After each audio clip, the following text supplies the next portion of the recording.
విశాఖలో అధిక వడ్డీ ఆశ చూపి 100 కోట్లు వసూలు చేసిన స్నేహ మ్యూచువల్లీ ఎయిడెడ్ కోఆపరేటివ్ సొసైటీ సంస్థ బోర్డు తిప్పేసింది. బాధితులు దువ్వాడ పోలీస్ స్టేషన్లో ఫిర్యాదు చేయగా సంస్థ డైరెక్టర్లు, ఉద్యోగులను అరెస్ట్ చేశారు. ప్రధాన నిందితుడు సంస్థ చైర్మన్ రిటైర్డ్ ఐఆర్ఎస్ అధికారి శివభాగ్యరావు కోసం పోలీసులు గాలిస్తున్నారు.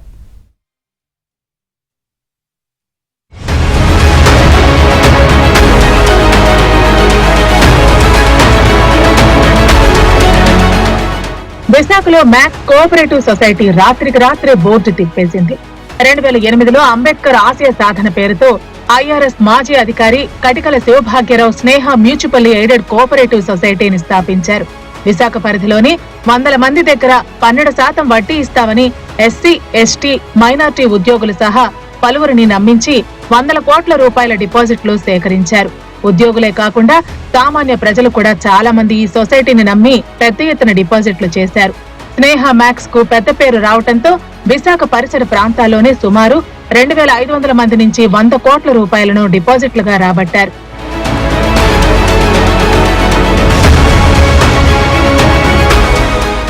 స్నేహ మ్యాక్స్ యాజమాన్యం ప్రారంభ రోజుల్లో ప్రజలకు వడ్డీ సక్రమంగా చెల్లించింది.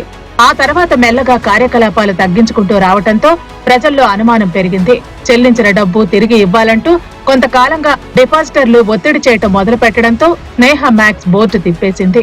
దీంతో సంస్థ డైరెక్టర్లు, సిబ్బంది కలిసి ఖాతాదారులను మోసం చేశారని దువ్వాడ, ద్వారకా నగర్ కు చెందిన బాధితులు పోలీసులను ఆశ్రయించారు. గత జనవరి నుంచి ఈ ఆఫీస్ మూసేది. ఎవరు చెప్పుకోవాలి మా గోడు తెలియక మేమందరం ఈ బాధితులమే. ఎంతమంది అయితే బాధితులు ఉన్నారో అందులో కొంతమంది ఒక సంఘంగా ఏర్పడడం జనవరిలోను. ఇంకా యాక్చువల్గా రమారమి 2500 మంది సభ్యులు ఉంటారని మేము అనుకుంటున్నాం. మా సంఘంలోకి 166 మంది సభ్యులుగా వచ్చి చేరారు. ఈ 166 మందికే 35 కోట్ల దగ్గర ఇవ్వాలండి. 28 కోట్లు అసలు 7 కోట్లు వడ్డీ కలిపి మొత్తం 35 కోట్లు మాకు ఇవ్వాల్సిన బాధ్యత భాగ్యరావు గారికి ఉంది. ఈ డబ్బులు ఏం చేస్తాడు ఏంటో మాకు తెలియదు. ఎన్నోసార్లు అడిగాం, మీటింగ్లు అడిగాం, రాతపూర్వకంగా అడిగాం, ఎక్కడ సమాధానం లేదు. పర్టికులర్స్ అడిగాం, అది కూడా సమాధానం లేదు. ఆ డబ్బులు ఎక్కడ పెట్టావు, ఎలాగిస్తావు ఏంటి చెప్పమంటే దానికి కూడా సమాధానం లేదు. నేనే మీకు పైసా ఇచ్చేస్తాను, మీకేం పర్వాలేదు అంటారు. కానీ ఎప్పుడు ఇస్తాడో తెలియదు, ఎవరికి ఇస్తాడో తెలియదు. దర్యాప్తు చేసిన పోలీసులు స్నేహ మ్యాక్స్ సంస్థ ఉపాధ్యక్షుడు Srinivasarao, director Sita Mahalakshmi, Visweswararao, Undavalli Srinivasarao, accountant Dhanalakshmi, manager రంగారావును అరెస్టు చేశారు. పరారీలో ఉన్న సొసైటీ చైర్మన్ శివభాగ్యరావు సహా 12 మంది కోసం పోలీసులు గాలిస్తున్నారు.